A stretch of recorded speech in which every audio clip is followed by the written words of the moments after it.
जीवन में कोई भी आपकी कितनी भी बुरी परिस्थितियों पर आज के दिन आप इस बात से मन से शरीर से ना नाचो पर मन से नाचने उठने लग जाओ कि भगवान ने कृपा करके हमें कुछ समय दिया कि हम उनकी चर्चा सुन सके, हम उनके भक्तों की चर्चा सुन सके।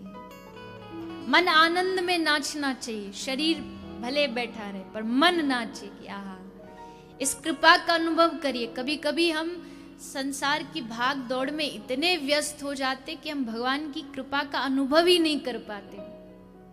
आहा, देखो भगवान ने 2 आंखें दी हैं, मैं देख सकता हूँ। भगवान ने 2 चरण दिए हैं, मैं उनकी कथा में जा सकता हूँ। भगवान ने हाथ दिए हैं, मैं उनकी कथा में ताली बजा सकता हूँ। कितनी कितनी असीम कृपा है ठाकुर जी की।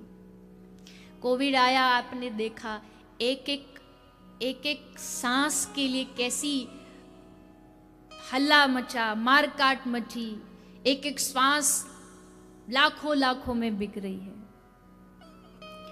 और आप और हम देखो कैसे आनंद से खुले में श्वास ले रहे हैं। जब मन करे सांस भीतर ले सकते हैं, जब मन करे छोड़। ये कृपा नहीं तो और क्या है?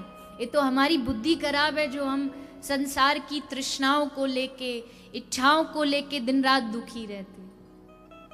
जिस दिन हमें इस प्रकार से आध्यात्मिक जीवन जीना आ जाएगा, उस दिन हर क्षण आनंद से भर जाएगा कि प्रभु ने कितनी कृपा की है मेरे ऊपर। इस कृपा का अनुभव करिए।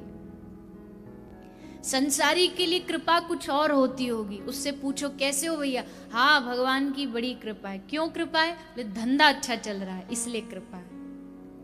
संसारी के लिए धंधा बढ़िया चले ये कृपा होगी, पर भक्तों के लिए ये कृपा नहीं है। उनके लिए कृपा कब है? बोले बैठे थे, बैठे बैठे अचानक मन उधर उनकी ओर चल पड़ा, याद आ गई उनकी, मुख से कृष्ण नाम निकल गया, मुख से राधा नाम निकल गया। क्या हुआ? कृपा हो गई। यकीन मानिएगा आप इस बात पर, यहां अगर बैठ के एक बार भी अगर आपके मन ने कृष्ण कहा या भगवान को याद किया, तो ये समझ लेना आप ही उन्हें याद नहीं कर रहे, वो भी बैठ के आपको याद कर रहे, तब उन्हें आपको उनकी याद आई। उन्होंने पहले याद किया तब आपको उनकी याद आई।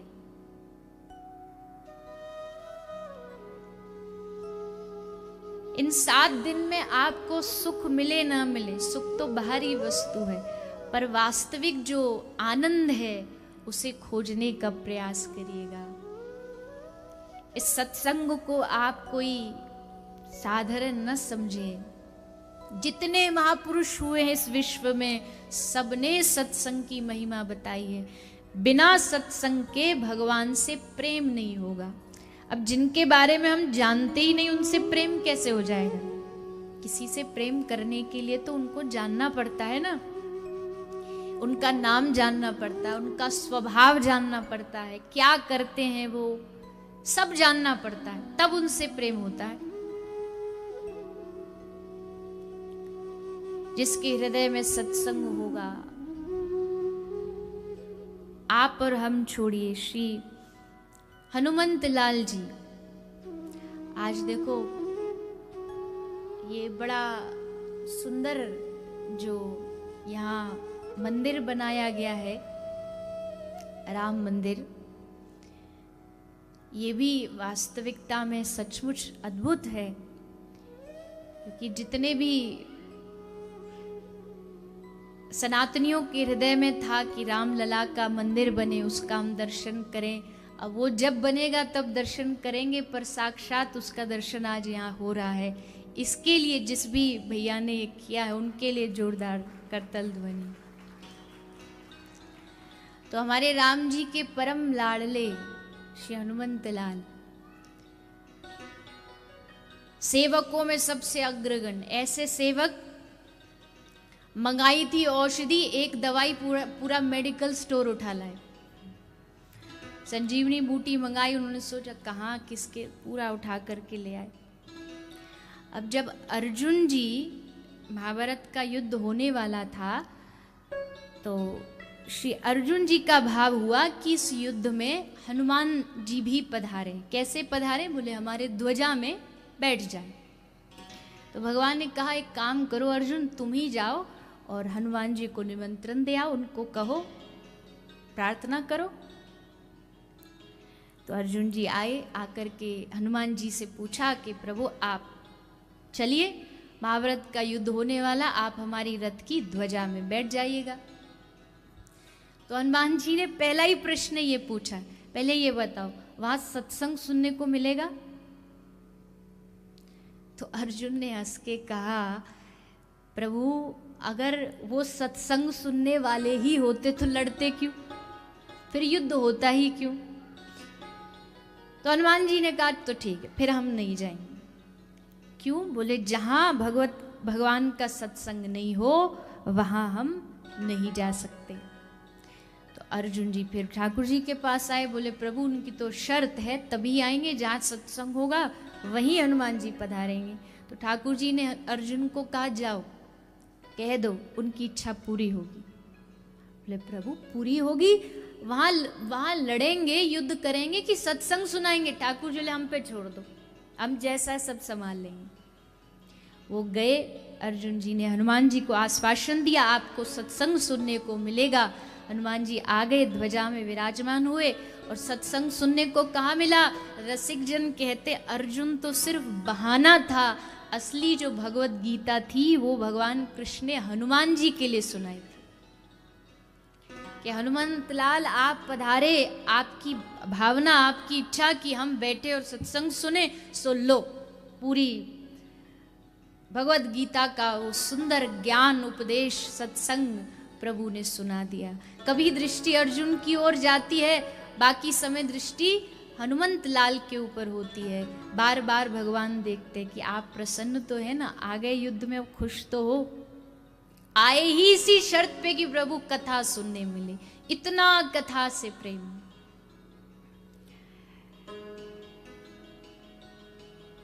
तभी तो ज्ञानी नाम अग्रगण्यम उनको कहा गया है। अगर उन महापुरुषों की भगवान के सत्संग के प्रति इतना लगाव हो सकता है, इतना स्नेह हो सकता है, तो हम जैसे लोगों को तो विचार करो, उनको तो साक्षात भगवान के दर्शन हो गए, उसके बाद भी उनको सत्संग प्रिय है। एक हम लोग हैं, भगवान तो मिलना भी दूर दूर, सत्संग से भी कोई प्रेम नहीं। कोई कह भी दे सत्संग सुनने का तो बोल देंगे अरे ये सब तो दिखावा होता है, असली ज्ञान तो भीतर है। मानो जैसे ज्ञान कितना कूट कूट के भगवान ने इनमें ही भर रखा है।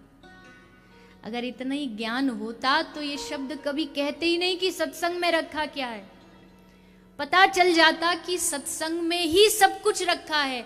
अरे मधुसूदन सूरीपाद आए हैं, कथा में बैठे हैं, आनंद मग्न, आंखें बंद, कथा चल रही है, अश्रुधारा बहती जा रही है भगवान की याद में। साक्षात श्री ठाकुर जी पधारे हैं दर्शन देने के लिए। मधुसूदन सूरीपाद के लिए साक्षात भगवान पधारे हैं और आके कंधे पर, सूरीपाद के कंधे पर हाथ रखा है। अब आप एकदम मग्न हो, ध्यानस्थ हो और अचानक कोई आ जाए पीछे से कंधे, तो एकदम घबराहट होती है। तो घबराए, एकदम पीछे मुड़ के देखा कौन आया है, तो मोर पंखधारी, मुरलीधारी, पीतांबरधारी ठाकुर खड़े हैं। सूरीपाद ने देखा, अच्छा आ गई, फिर आगे मुंह करके फिर आंख बंद कर ली। अब ठाकुर जी को लगा कि ये तो हमारी बड़ी बेइज्जती वाला सिस्टम हो गया। अजी हम जहाँ जाते हैं वहाँ तो लंबी लंबी लाइन लग जाती है, कतार लग जाती है, इसको देखो। देखा और फिर मुंह आगे कर लिया, आंख बंद कर ली। तो भगवान ने दोबारा ट्राई किया कि हो सकता पहचान नहीं पाया वो जल्दबाजी में। तो भगवान ने फिर पकड़ के कंधा, अरे उठो उठो, देखो हम पधारे हैं। तो फिर पीछे देखा, फिर आगे, आंख बंद करके बैठ गए। ठाकुर जी तो बड़े, अब की बार पकड़ के ठाकुर जी ने पूरा हिला, अरे सुनो तो सूरीपाद ने पीछे इशारा किया। बताओ, भगवान को जो साक्षात भगवान है उनको इशारा हो रहा है कि चुप, आप चुप हो जाइए। अब बेचारे ठाकुर जी चुप होकर के बाहर, द्वार के बाहर, पंडाल के बाहर जाके बैठ गए। थोड़ी देर बाद जब सत्संग विश्राम हुआ तब सूर्यपाद बाहर आए, आकर के श्री ठाकुर जी के चरणों में रोते रोते लेट गए। हे प्रभु, हमें क्षमा करिए, हम आपका स्वागत नहीं कर पाए, पर क्या करें ना, आपकी कथा इतनी रसमयी है कि उसमें आके अगर आप भी कुछ कहोगे तो वो भी लगेगा कि कोई व्यवधान कर रहा है।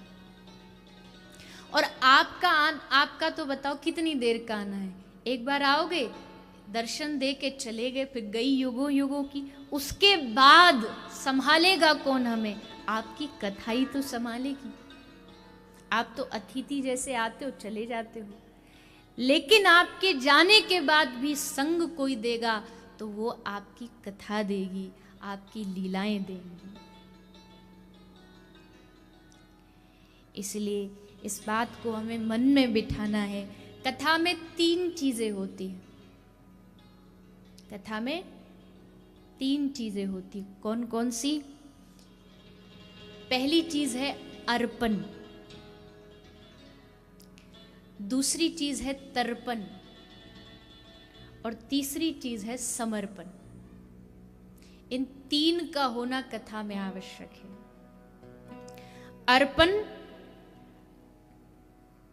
अर्पण होता है अपने आप को देना, तर्पण होता है अपनों को देना, और समर्पण होता है अपना सर्वस्व श्री ठाकुर जी के चरणों में अर्पित कर देना। कथा समर्पण मांगती है कि आप समर्पित हो जाइए इस कथा को। 7 दिन के लिए ये विचार करिए कि मैं एक प्रकार की कठपुतली हूँ और ये जो श्रीमद् भागवत जी विराजमान है ये मुझे अपने अनुरूप जैसे चलाएंगी, जो बताएंगी। और यहाँ जो बातें आपको बताई जा रही है ना, ये कुछ भी मनमुखी नहीं है। मनमुखी माने मन में अच्छा लगा सो बता दिया। जो बात शास्त्र कह रहा है, जो बात श्रीमद् भागवत कह रही है, वही बात आपको सुनाने का प्रयास किया जाएगा। और अगर उन बातों को हमने हृदयस्थ कर लिया तो 7 दिन क्या, श्रीमद् भागवत तो एक क्षण में हमारे हृदय में ठाकुर जी को प्रकट कर सकती है। एक क्षण लगेगा भागवत जी को प्रकट होने में, लेकिन समर्पण होना अति आवश्यक है। समर्पण हो गया तो भगवान की अति कृपा से हम और आप सबको ये कथा प्राप्त हुई है।